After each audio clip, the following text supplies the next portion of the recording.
Hi, Colin. How are you doing? Yeah, hi. Very well. Hi, Colin. Hi, David. Oh, hi there, you right? Yeah, I'm good. How are you? Oh, dressed out today, all sorts of problems.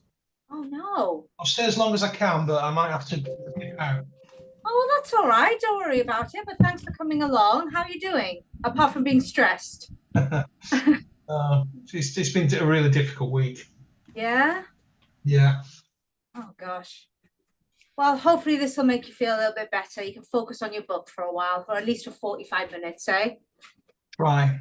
You can try. How are you doing, Colin? It's great to see you. I haven't seen you in the last couple of weeks. No, I've been absent without leave. Yeah, no, I'm having a less stressful time than I'm sorry to hear David's having, but Yeah.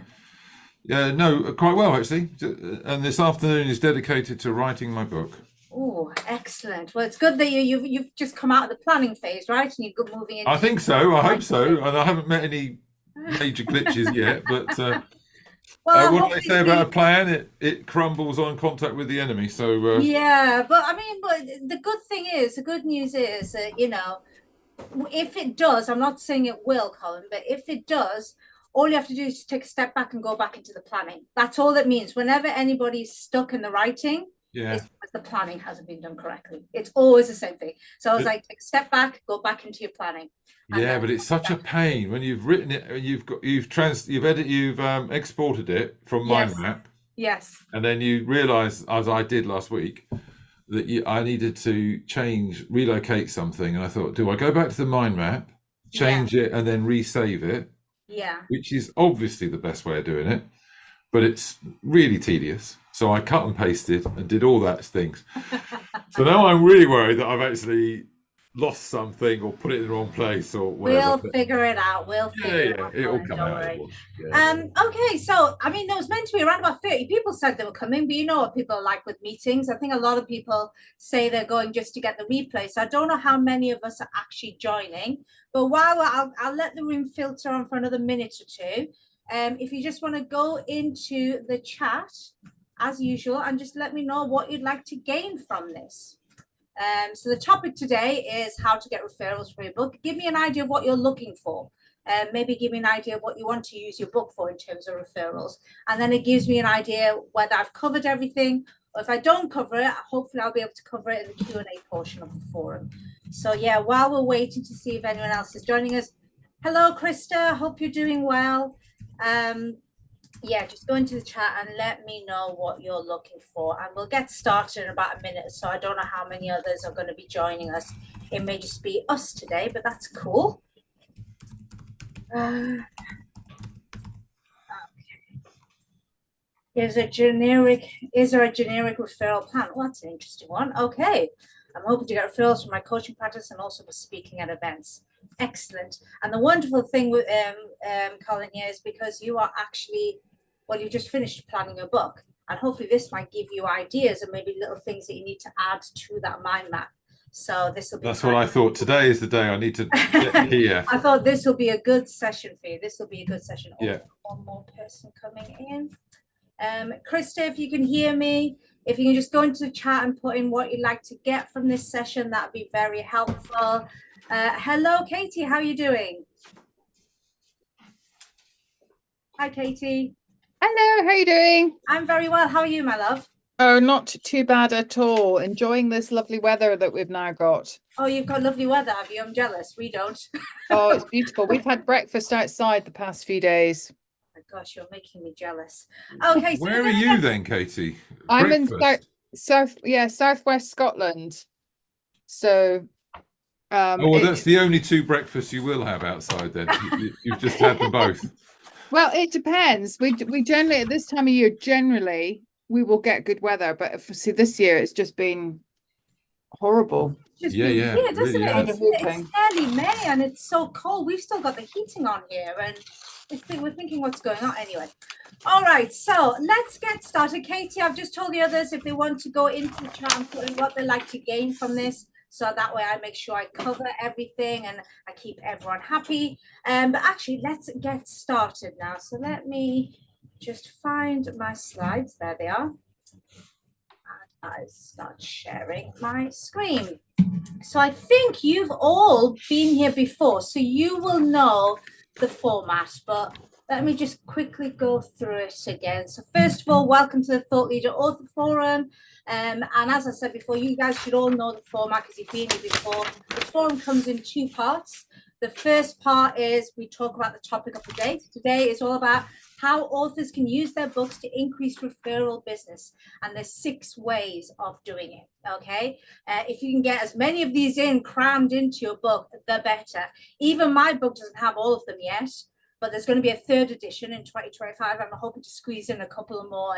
And the more you can do this, the more the books start to refer people for you, which is amazing. And then part 2, as always, is the Q&A section.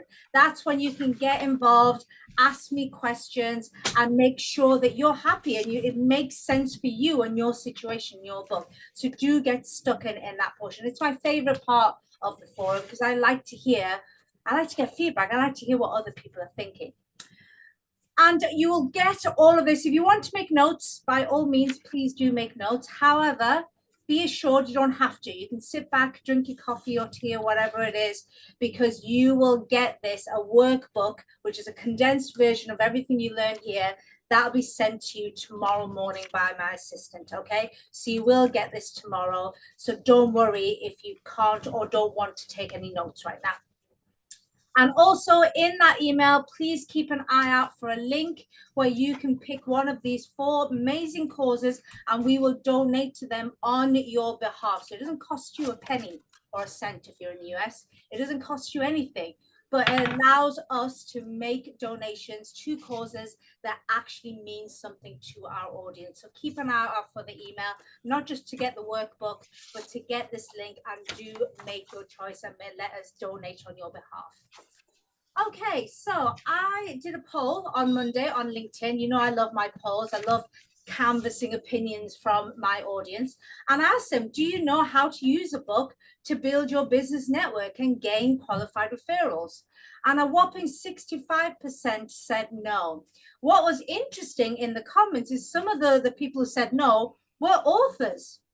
So they'd even written a book, and yet they never really thought about how to use a book as a referral tool.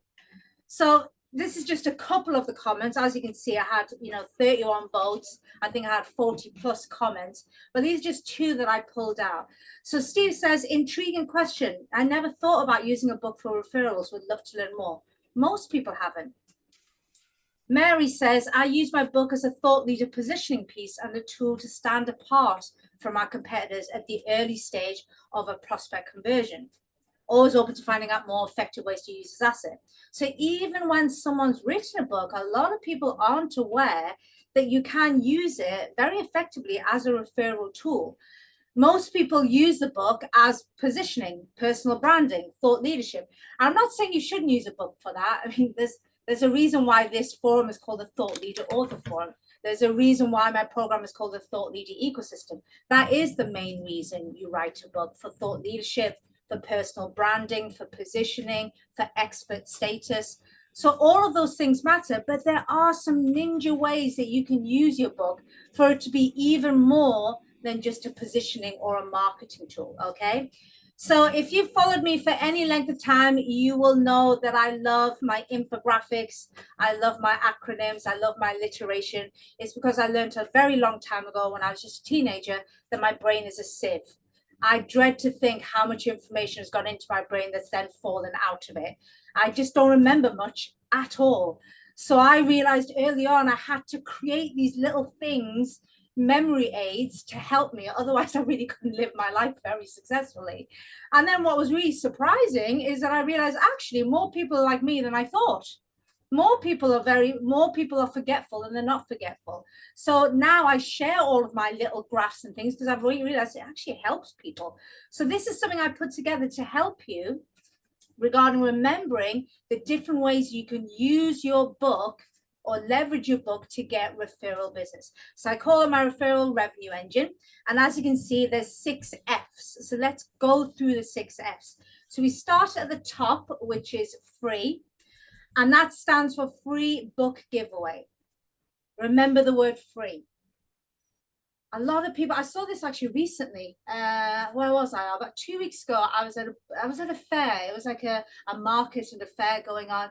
And there was a lady who was selling her book. And it was a new book. And she was selling it. Now, there's nothing wrong with that. But I said, okay, but are you giving your books away to maybe journalists or potential clients or ex-clients who may be able to refer you? She was like, no, I'm not giving my book away. It cost me a lot of money to create this book, so I need to make my money back. I thought, oh, bless her. That's not how it works, sadly. Remember, if you're not in the traditional book business, if you're not trying to be the next J.K. Rowling, then you're not in the traditional book business. That means you're not trying to make money from the book itself. The book is a positioning tool. So you need to think about where you can give your book away for free that makes sense. So for example, you probably have somebody who seems to refer a lot of people to you all the time. You have fans. Everybody has one or two people who just seem to always refer others to them. Give those people a few copies of your book. I do that with some of my biggest clients. I've got 3 people who just seem to refer people to me all the time. Sometimes these people are not even always suitable, but they're always referring people to me. I now make sure those people have 3 or 4 copies of my book. So if they meet someone and they think, oh my God, they need to speak to Natalie, instead of just directing somebody to me, they can actually give a copy of my book. That creates a feeling of, well, first of all, that makes that person feel great because they're more likely to refer you because they're able to give a gift to somebody, the gift of knowledge, and it doesn't cost them a penny or a cent. So that's a really, really great way to think of who are you may have 1 or 2 or 3 people like that who refer lots of people to you. If you give them a few copies you don't have to give them 50 or anything crazy like that. Just give them 3 or 4 copies of your book and just say, hey, I know you refer lots of people to me. Let me send you a few copies of my book. If you come across anybody that you think, yeah, this is going to be a great person for me, instead of just referring, give them a copy of my book.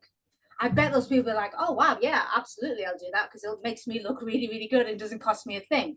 So the first wheel in the engine is F for free. Pinpoint who you can give copies of your book for free, and they will become mega referrers then. They're already referring you. They're going to refer you even more now because they're able to give a gift to people. The second F, moving clockwise down the engine, is forward.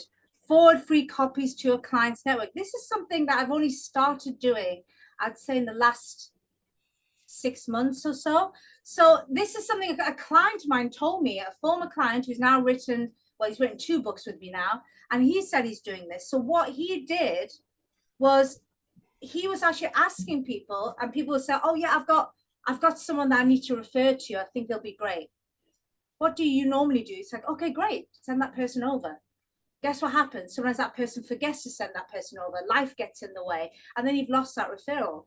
So what this gentleman, my client, said, what he did start to do is say, well, tell me who that person is. Do you have their office address or their home address? Let me send them a copy of your book, of my book. And he was taking the initiative to say, I will send them a copy of your book. And he would even say, and I'll put a note saying that actually that came from you, because obviously they don't know me, but I'll say, actually, that's come from you. And usually people are like, oh, wow, yeah, absolutely. Because again, they're getting the credit for giving this gift of knowledge. It's costing them nothing. It's now not even costing them the price of a stamp. You're doing it for them. So that's something I've started to do now. When some people say, hey, I've got someone that I really want to refer to you, and I know this person hangs around in the right networks and the kind of people that I want to attract, I say, well, tell you what, give me their name and address and I'll send a copy of my book to them. And I'll put a little note, a handwritten note saying, this actually comes from you. You recommended that I do this. And that's worked really well. Because remember, when people want to refer to you, they want to, but then life gets in the way and they may just forget to do that. That's a lost opportunity there. So think of, again, you want to target people who you know in the past have referred great people to you. Obviously, remember all of these tips, you don't want to take them to the nth degree. If you just throw free books out willy-nilly to everybody, it's going to cost you a lot of money and you may not get the return on investment that you hoped for. It's all about pinpointing the right people Who refers good people to you now or has done in the past? How can you now incentivize those people even more with your book? Third F, going down clockwise in the engine, is F for focus. So focus on well-connected clients. This is something I did in my book, but I have to say I was trounced by this lady, Sandra. Sandra was in my program. She wrote a book, Vegan Marketing Success Stories, and it's been published now for about 18 months. What she did is she took a handful of her clients. She's a content writer for ethical businesses. She took a handful of her clients, said, hey, I'm going to write a book and I want to feature you guys in it. Is that okay? Well, of course, they said, of course, you're writing amazing things about us. You're saying that we're awesome. Yeah, that's more publicity for what we do, more eyeballs on what we do. So they were more than happy for her to feature them in her book. But guess what happens now? Now they have an excuse to want to promote the book themselves. All of her clients now promote her book to other people, not because they're wanting to help Sandra out, because they're featured in the book. So think about ways that you can feature key clients in your book. And most of them will say yes, unless they're doing something shady and they don't want it in the book. But otherwise, they would love it because you're saying good things about them. So why would they not? Who wouldn't want to be featured in a book where the author is saying great things about them and saying that they're wonderful and do amazing things? So, I mean, I have to say, Sandra trounced me because I did that with some of my clients. But what Sandra did, she went next level. Not only did she feature clients that she had, she then decided to approach other businesses that she didn't write for, who weren't even her clients, and they were actually prospective clients. And she started to approach them and say, hey, I'm writing this book. I love what you're doing with your marketing for your business. Can we just have a 45-minute Zoom conversation? And then I'd like to put a feature of you in my book. Of course, I will send you the copy first so you can okay it before it goes to print. But how about that? Would you like that? Nearly all of the business said, well, yeah, I mean, it makes us look good. We're also going to be featured in a book with other people that they know in that book as well. So they now got social proof as well. But guess what happened with Sandra? She ended up starting to work with some of these prospective clients. So that is next level. Not only did she feature her clients, she featured prospective clients in a book, and then they ended up becoming her client. So I thought that was incredibly clever of Sandra. I didn't think of that. When I wrote my book, I focused on well-connected clients. So my book is case studies of my clients. I never even thought about featuring people who weren't my clients that I wanted them to become my clients. Never even thought of that. I just thought, Sandra, you're a genius, absolute genius. So think about that. How can you feature well-connected clients and even prospective clients? Fourth F, going down to the bottom of the engine, that's feature. Feature well-connected strategic partners. Think of, you will have some kind of strategic partner, or hopefully you do. Let me give you an idea of a strategic partner. So I've got a strategic partner now. She's only been in my life for about 6 or 7 months, I would say, Stephanie. And she approached me because she is a coach. She helps start up vegan, plant-based and ethical businesses. And what happens is she does such a good job as a coach that they end up within 2 to 3 years, they're doing incredibly well. Now they want to go to the next level and be seen as a thought leader. They want to write a book. She has no experience on how to write a book, how to publish it. So she started sending people over to me. I started reciprocating and sending people over to her because some people were coming to me and it was too early in their journey for them to be writing a book. They need to be concentrating on their business first, making sure that is working before you start. If you think about it, I always see a book as a catalyst, but it needs something to catalyze, if that makes sense. So some people come to me and they're too early in their journey. But then what I do is say, I know a wonderful lady called Stephanie. She will shortcut your journey. Go and speak to her. She's an amazing business coach. And I send them over to her. Now, someone like that, well, guess what I'm doing? There's going to be a 3rd edition of my book that's going to come out in 2025. Guess who I'll be featuring in my book? Stephanie. Because she's already referring great people to me Do you think she's going to start referring even more people to me when she's featured in my book? Absolutely, because now she's going to be giving my book out to whoever she comes across, not just to keep me happy, but because she's featured in my book. That gives her the motivation to talk about me all the time and give my book out to whoever she meets that she thinks is suitable to write a book with me. So think about, who do you have, strategic partners that you're working with, and how can you feature them in your book so they become mega referrers? Fifth F is flatter, well-connected service providers. So you probably have service providers that you use in your business that you can also feature in your book. So I'll give you an example. So this is Luke. He's also written 2 books with me.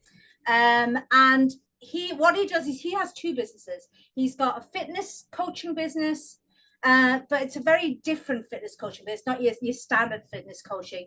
What he tends to do is he takes young, they're called NEETs here in the UK, which I believe is not in employment, education, or training. So these are young people who have just fallen through the net, you know, and they're not in education, they're not in employment. There's no hope for them, or it feels like there's no hope for them. And what he does is he takes, mainly young men, it tends to be, he takes these young men, puts them through fitness first, because he's realized that they have to be fit in their body first before they become fit in their mind. So they go through that first. And then the second arm of his business is all entrepreneurial, how to start your own business. Because he left school when he was 15 with 0 education, no qualifications, was in and out of, you know, young offenders institutions. And people pretty much just gave up on him, really. And now he's doing incredibly well. Thank you very much. He's a motivational speaker. He has 2 businesses, author of 2 books, and doing incredibly well. So now what he does is he motivates young men who are in his situation, that there is another route. Just because you fell out of school and you're not very good at academics doesn't mean that you're a failure. There is another route, an entrepreneurial route that can help you. Now, what he decided to do is, as an entrepreneur, well, guess what we all need as entrepreneurs? Digital assets. So he has a great website designer, graphic designer, who did his websites and all of his digital assets. And he thought, you know what? I'm going to feature this person in my book. Therefore, anybody who reads my book and they're thinking, yes, I need a website, they're going to go to this person. So that's what he did. He featured his web designer and graphic designer and their business in his book. Guess what happened? Now this web designer tells everybody he comes across, oh, here's Luke. You really need to speak to Luke if you're thinking about opening a business. He'll be able to coach you. He'll be able to help you.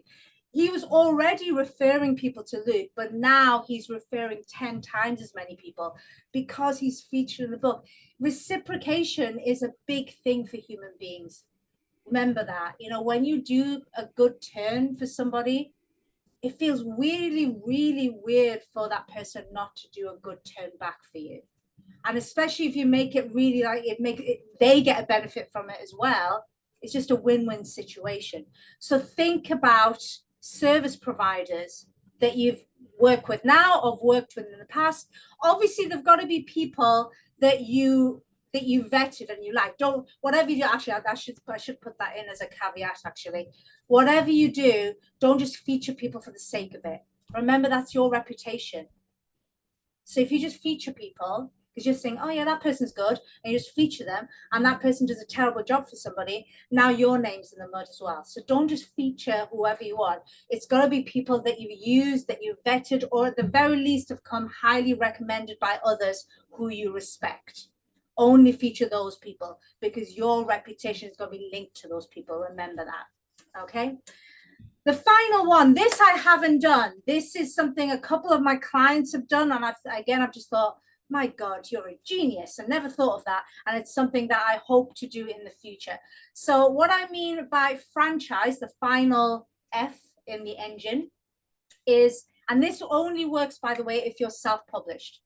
If you're self-published, the wonderful thing about being self-published is you own 100% rights to your book. In other words, you can do whatever the hell you like with your book and no one can stop you. What it also means is you can create different versions of your book. So I have one client at the moment who's currently, well, he's not rewriting it. All he's doing is creating 2 new versions of his existing book with the forwards written by 2 different people. He's realized since he wrote his book with me back in 2019, he's realized he's got 2 more adjacent markets that he wants to go after. The advice and everything else in his book is pretty much the same. But what he's decided to do is just create 2 more versions with forwards from people specific to those markets. So it actually resonates with those markets. That's all he's doing. He's just changing a little bit. I think he's changing something on the cover, and he's just changing who the forward is from. And that's it. Everything else is the same. He's now got 3 versions of his book that can go to those 3 different markets. So that's one way of doing it. You could do different versions of your book. By the way, you can mix these up. You can do a different version of your book for a really well-connected service provider, or a well-connected strategic partner, or a well-connected client. If you've got someone who's a bit of a superstar in your world and they really add a lot to your business, the next level is, could you create a version of your book for them and their network? I had one client who did that for an event organizer. It was a big event organizer. This event organizer had been a huge supporter of his business for a number of years. So what he decided to do is create a version of his book that just had a testimonial from the event organizer, so featured the event organizer, and just the event organizer's logo on the cover. That was the only thing that was different from the standard book. But he now had a version of his book to give to that event organizer, and that event organizer was over the moon, because now it's like he's featured in this book, his logo is on the cover, he talked about it to everybody. It was a big event organizer who I think he had 10 to 12 events that he held over the year, each one amassing several hundred people who are all this person's target audience. So therefore, this event organizer was now just talking about my client to absolutely everybody. Now, this is next level. If you're thinking, wow, that seems a little bit beyond me, that's fine. I haven't even started to franchise my book yet. That is something that's going to happen. And that's the wonderful thing, in that when you're self-published, you can create new editions of your book. My book is in its 2nd edition, and the 3rd edition is going to be out next year. You can do that when you're self-published. It's a little bit more difficult when you're traditionally published, because really your publisher then chooses whether it's time for a next edition or not, or whether they don't want to do it. So you're going to be hindered somewhat if you've gone down the traditional publishing route. But if you self-publish, the world is your oyster, or the vegan version of an oyster, I should say.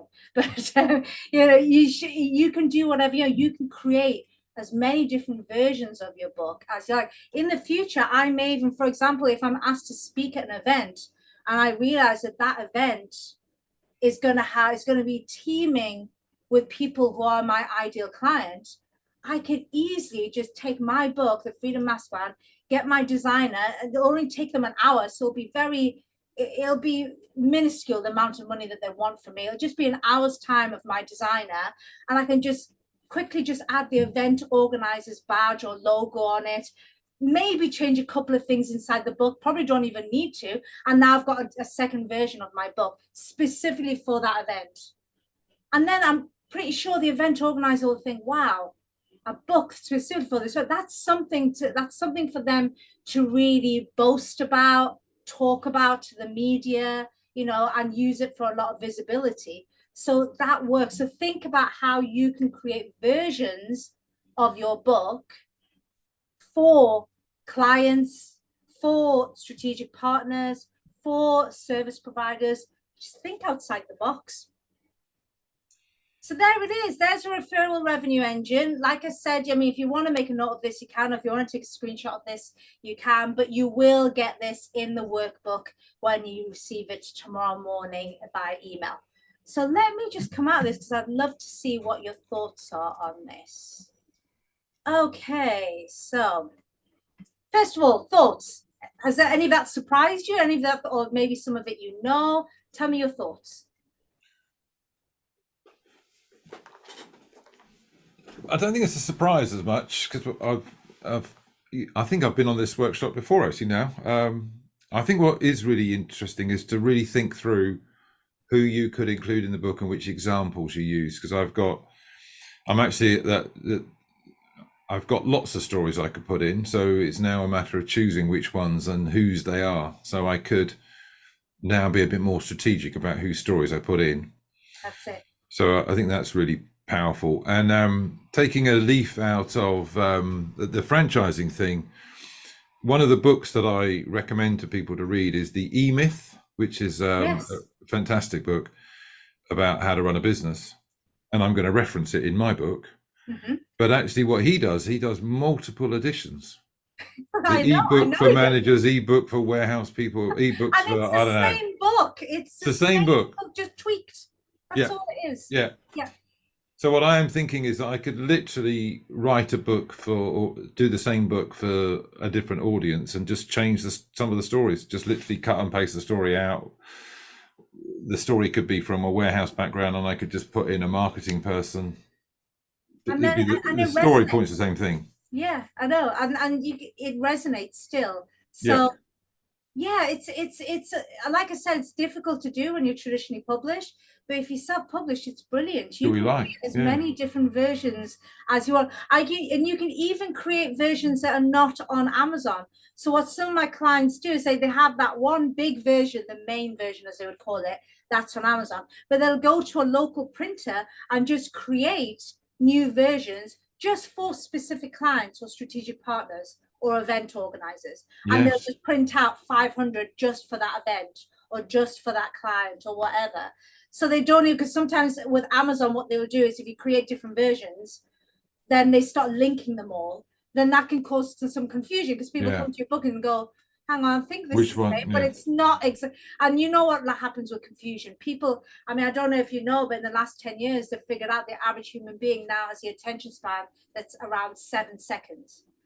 A goldfish has a 9-second attention span. So we're now lower than a goldfish. So well done, human beings. We've done well. Well done, TikTok. I know, we've evolved to have an attention span that's lower than goldfish. So you know what confusion causes, just inaction. People just go, oh, I can't be bothered, and then they move away. So for that reason, what a lot of my clients do is to stop the confusion, they just have the main version on Amazon, but then they'll create other versions off Amazon. That makes a lot of sense. Easily done. So easily done. Okay, so has that helped you? Because I know your main thing that you wanted to get from this today, Colin, was you're hoping to get referrals for your coaching practice and also for speaking at events. Has that kind of given you ideas of how you can do that? Yeah, I think I can definitely give some of my more well-connected coaching clients the free book. I can definitely include them as case studies in the book. In fact, actually, I spoke to somebody about it yesterday. I could see he was really flattered, just the idea of being in a book. And as soon as you put that he is going to talk to, it's ego. This is totally, absolutely. It's ego, you know what I mean? That's all it is. We're playing into people's ego, but it works. It works incredibly well. He was probably going to talk to people about your book anyway, but now that he's in your book, he's going to speak to 10 times more people because he's in your book. That's what I'm hoping. So I can see that definitely. I've already kind of kicked that off. I think it's now about really applying it as opposed to just doing it with one or two people. I think I could do it with a lot more. You're kind of building it up for success, you know, and you don't have to do. I mean, there are people who've written books that didn't put this sort of thing in, but the more I guess it's about being strategic. That's the whole point of the thought leader ecosystem, isn't it? If you think about it, you can just write a book, just download your brains, put it into a manuscript and publish it. There you go. But if you want to write a book that genuinely impacts people and makes a difference for your audience and for you, then you've got to be more strategic than just downloading your brain into a book. So that's and I think some of these clients, actually their story it does exemplify something I'm trying to say in the book. So it works in the context of the book. It's just I'm choosing their example rather than say another one, which won't give me the referral. Exactly. That's all it is. I mean, absolutely. You've hit a very good point there.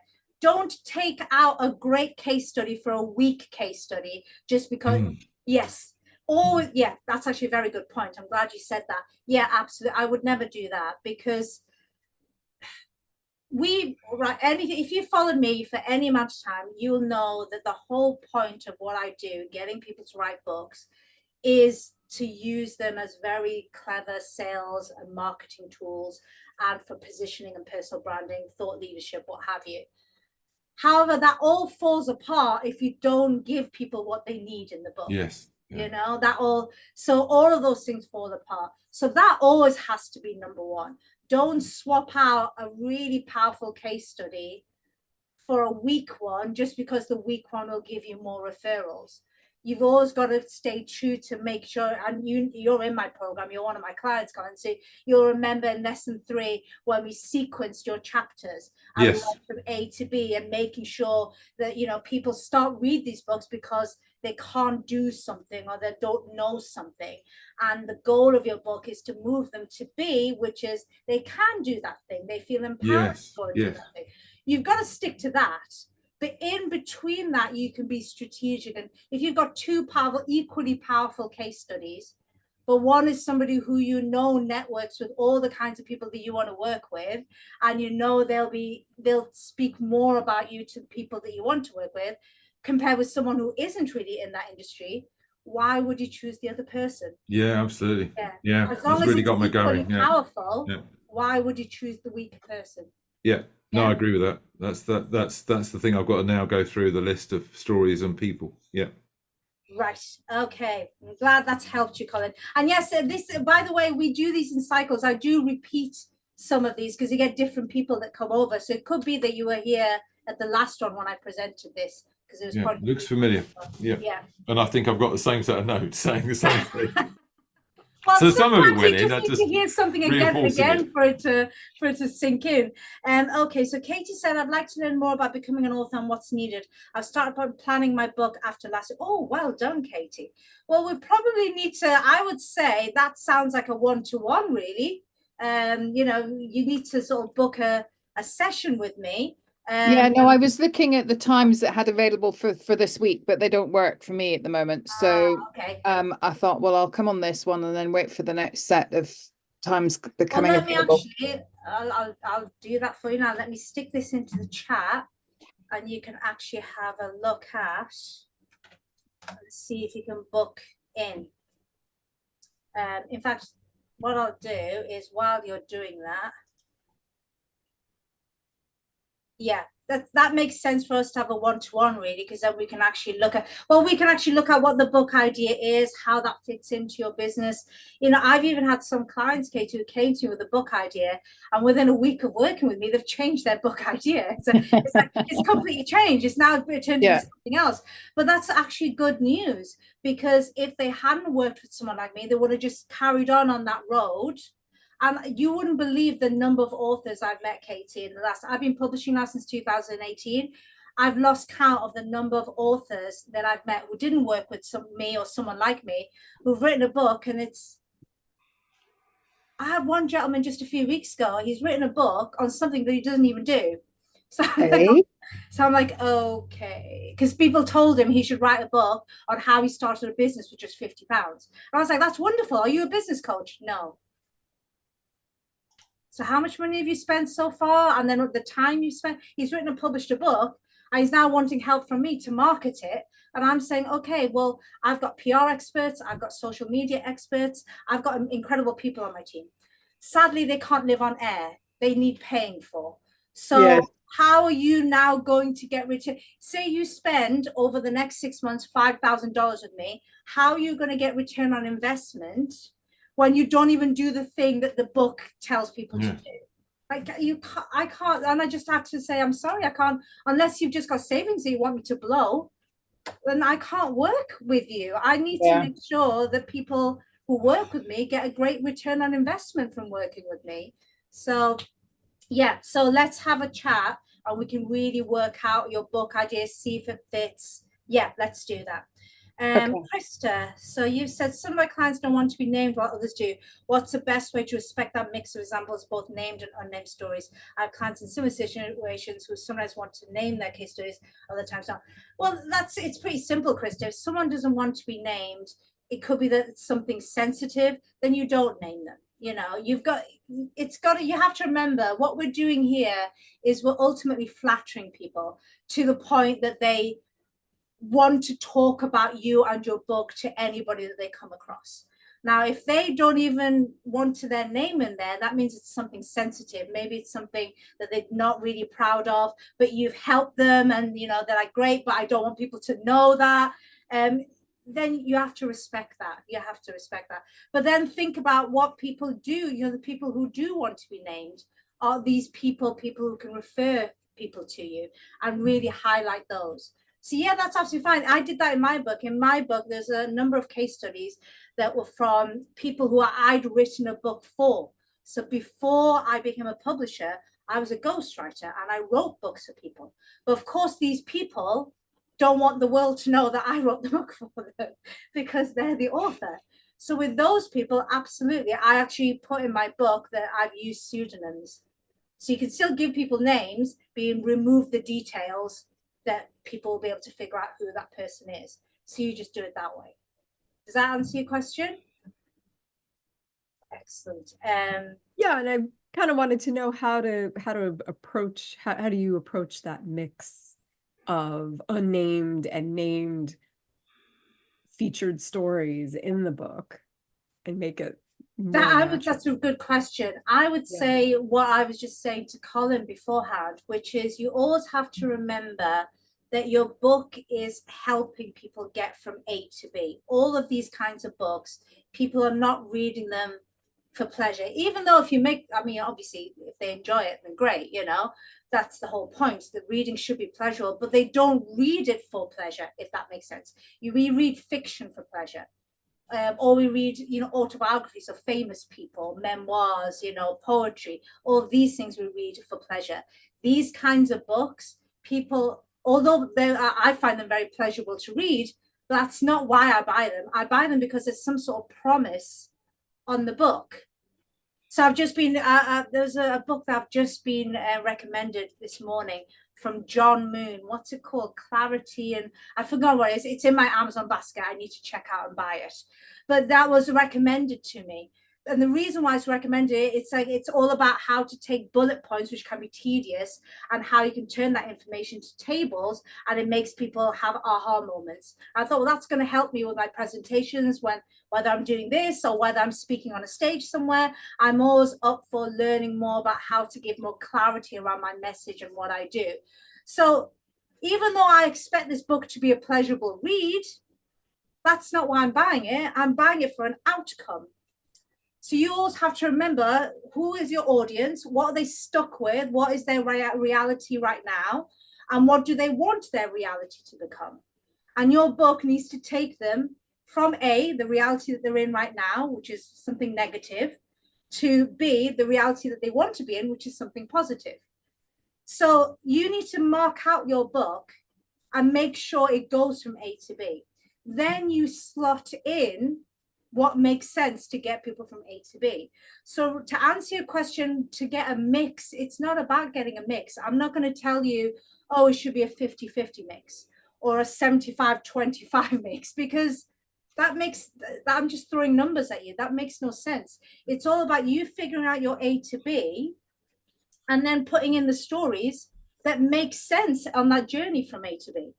Now, that could mean that 90% or more of the stories and case studies used are from people who are happy to be named, and only 10% are those that are not. Or it could be the other way around. I don't know. It really depends on what your A to B is. Does that make sense? Yeah. I do feel like I've given you a bit of a politician's answer, but I can't give you, I can't say, oh, it should be a mix of, it's all to do with the journey you're taking people on, and the stories need to work. So you're saying focus on the arc and less on who wants to be named and who doesn't, and the story arc will. The arc is always the most important. As I said to Con, the arc is the most important. But then once you've figured that out, then if you can say, okay, I've got 2 case studies here. They're both equally powerful. They both work at this point in this book, but one is from somebody who wants to be named, and was already a bit of a referrer, already likes me and talks about me to people. And now if he finds out that I'm featuring in his book, he's going to talk to everybody about me. And the other person is a bit quiet and doesn't really do much. Who are you going to choose? Be strategic and choose the person who talks about you all the time. But if you're now, as I said to Colin, if you're now faced with a really strong case study, but somebody who doesn't want to be named, for example, and a weak case study, but someone who does want to be named, now you need to go with the stronger case study, even though it's not, because you've always got to put, that's when things go wrong. If you've ever read a book which suddenly halfway through feels a bit like a sales pitch and it feels very narcissistic, is because the author's overdone it now. I'm giving you strategic ways to use your book, but it's never ever at the expense of the reader. As soon as it's at the expense of the reader, you've lost them. Your reader has to be number one. Otherwise, what's the point? But then once you've made sure the reader's number one, can you be strategic and say, actually, I'll feature this person because this person will promote me more over this person. As long as both stories are equal in terms of effect, then why would you not do yourself a favor and pick the person who refers you? Does that make sense? Yeah, definitely. Excellent. So Christy said, I'd like to chat with you about what strategy sessions would look like for my clients, how to refer you. Should I use the link you posted? I don't know what you mean by that. So like, actually, I'd like to talk to you about, because I know you do strategy sessions, and I wanted to know how to refer my own clients to the strategy sessions and what that would look like. I'll give you just my standard coffee session, that one. Give me 2 months. Okay. Find it, and then you can book that in.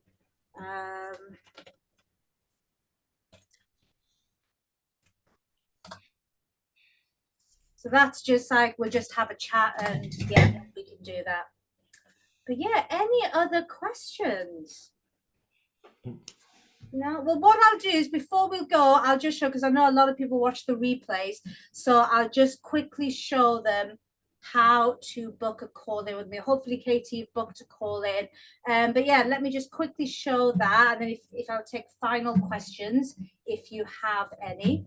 Okay, so let me just go back to here. So this is just a small section of my Hall of Fame. And this is kind of what we're doing here at the Thought Leader ecosystem. It's really not just about helping people write books for the sake of writing books. We're helping people become thought leaders. We're helping people get their mission and their message out to the biggest audience possible. So if you're wanting to be in newspapers, or you want to work with influencers or journalists, you want to be on TV, or maybe it's, smaller, you've got smaller plans, you just want to get more keynote speaking engagements, then this is the route for you. So I just wanted to show you a quick referral from Amanda, an amazing lady who's published a book about 2 years ago now. And as you can see at the bottom, she says, it's made it much easier for people to refer me, recommend me, and put me in touch with some interesting people. That's what books do. People like giving books out because it makes them look good, because they're giving a gift of knowledge to people. So think about how you can use your book as a way for people to refer you. This is the roadmap that we talk about in the strategy call. So Katie, if you're joining me on a strategy call, this is what we'll look at. We'll look at the 3 phases of thought leadership. And this is really important. We've mapped it out for you so you don't fail. The only time I've ever seen an author who's got a book that's failed to make the impact is because one or more of these phases are missing. So we make sure you can't fail because we input these phases. So what we'll discuss is part 1, we'll look at your book ideas. We'll look if thought leadership is right for you and whether your book idea is right for you. Part 2, we'll look at the process that's going to get you there to where you want to be. And part 3, if the program is suitable for you, the Thought Leader ecosystem, only then will we discuss it. We'll look at things like timelines, costs, etc. So all you have to do, let me just come out of this, is just go to here. This is the link.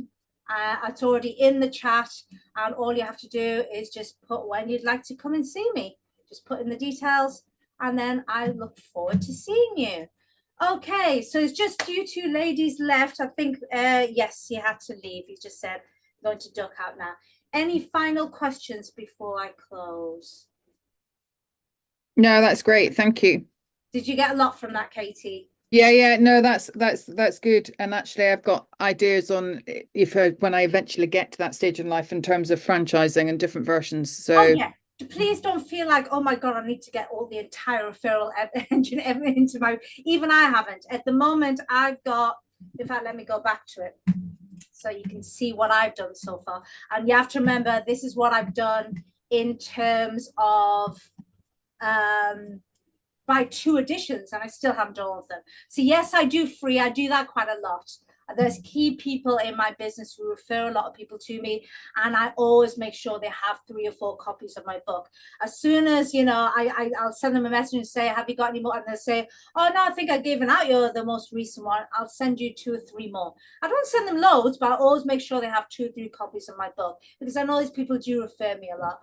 That's I've started doing recently, where now when people say, oh, I've got someone to refer to, I say, well, give me their details. I'll send the book to them instead of waiting for that person to do. So that's something I've only started doing in the last couple of months. I certainly do focus on clients. My entire book is all case study based from my clients. So I definitely did that. Regarding looking at featuring strategic partners, I haven't even done that. I'm going to. So in my 3rd edition in 2025, I'm going to be featuring Stephanie, who's the business coach who's referring people to me. So I will do that, but that will be next year. Business service providers, again, something I've never really thought of. So I'm already now racking my head and thinking, how can I feature? Because I work with some amazing people like editors and designers, and I'm thinking, how do I feature these people in my business? So I'll figure a way out and I'll do it. Franchise, I haven't even started. That is something that I'll probably do in 2025 or later. So don't feel like you have to shoehorn everything in, because that's just overwhelm. This is just to give you an idea. Just start with free and forward, and then move on to the others as you progress. Remember, if you publish your own book, as in if you self-publish, you can create as many editions as you like. yeah. So there's no, it's like, you know, I've decided, well, actually, I want a 3rd edition out next year. I can make that decision because I own my book. Whereas if I had a traditional publisher, that's not how it works. You know, they will come back to me and say, do they think it's worth me doing a 3rd edition? Whereas because I own my own book, I make that choice. No one can stop me. I can do whatever I like. And I love that I can do whatever I like with it. So I think the biggest thing that I always think it's funny when people say, I'd love to write a book, but I'm in a very fast moving environment. It's a fast moving industry. And I feel like, you know, whatever I write, it'll be out of date in 2 years. I'm sat there giggling away going, and this is a problem. Why? How is this a problem? It's an excuse to create a 2nd edition, a 3rd edition, a 4th edition. It means you can gain publicity again. You can do a load of social media about it again. If you've got a PR expert, they can send press releases out to various journalists about it again. What's the problem? I'm actually more. And I think you're right in that, in terms of, and your 3rd edition might be better than the 1st and the 2nd. So, and your 4th edition might be the one that really flies. Yeah, absolutely. No, I get it's actually a wonderful thing if you're in an industry that needs updating every couple of years. It's like, what's the problem? There's people out there who've written books that are so evergreen that they can't do it. They're stuck with this book now, and it's like well, nothing's changed, so I don't really know how to say, well, there we go. Whereas you've got the excuse to generate publicity and visibility all over again every 18 months, every 2 years.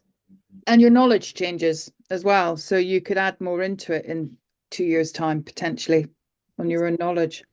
Exactly. All right. Okay, that's great. Thank you. I appreciate you being here. I hope you got what you wanted from this. Thank you so much, Krista. Thank you so much, Katie. And hopefully I will see you at a future forum. Yeah. Thank you.